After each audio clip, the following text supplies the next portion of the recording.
Okay, problem 14, other patterns. Use the fact that you will burn 70 calories for every mile you walk to. Part A, identify the independent and dependent variables. Okay, variables, it changes, so you can't give me a number for the independent or dependent. So it's something that changes. The independent, what do I have control over? I have control over how many miles I walk. So the independent is going to be the number of miles walked. Okay, and then the dependent, what's going to depend on that? What's going to depend on that is how many calories we burn. So this is just going to be how many calories or the number of calories. All right. B, write a rule showing the relationship between the number of miles you walk and the total number of calories you burn.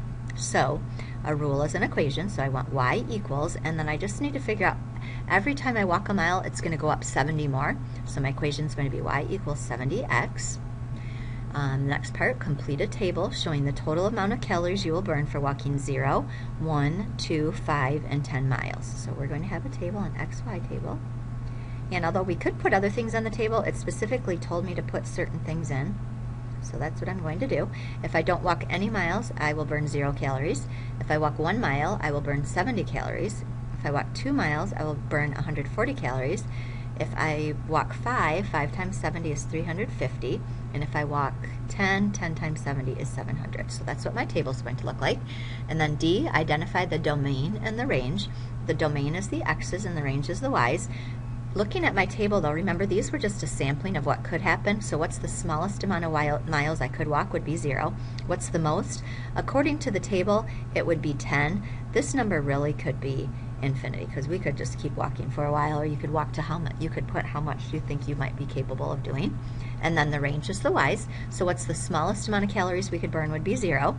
And if we stopped at 10, the most number of calories would be 700. And then again, we probably could have that number going up higher, just depending on what you think you are capable of doing. Problem 15. A student commutes from home to school by walking and then by riding a bus. Describe what is happening in each section of the graph below. Explain why some sections are steeper or flatter than others. Okay, this is where I said let's make sure we answer all the questions. First of all, it says to describe what is happening in each section of the graph, and there are 3 sections, so we need to have 3 answers for this part. Okay, and then it says to explain why some sections are steeper or flatter than others. So there are 2 different questions we have to make sure we answer here. Okay, so if I just go look at this first section, I can tell that the student is walking. Okay, then it gets flat for a little bit in this section, so if they're going to get on the bus, I'm assuming that they're waiting for the bus. And then here, they're riding the bus. All right, so I've answered question 1, and then part 2 said, explain why some sections are steeper or flatter than others. Well, I would say the middle section is flat because the student is not moving.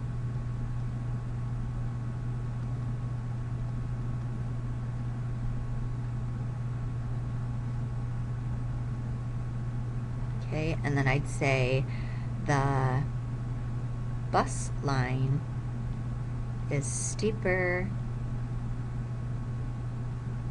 than the walking line, and I would probably say because a bus can move faster than a person walking.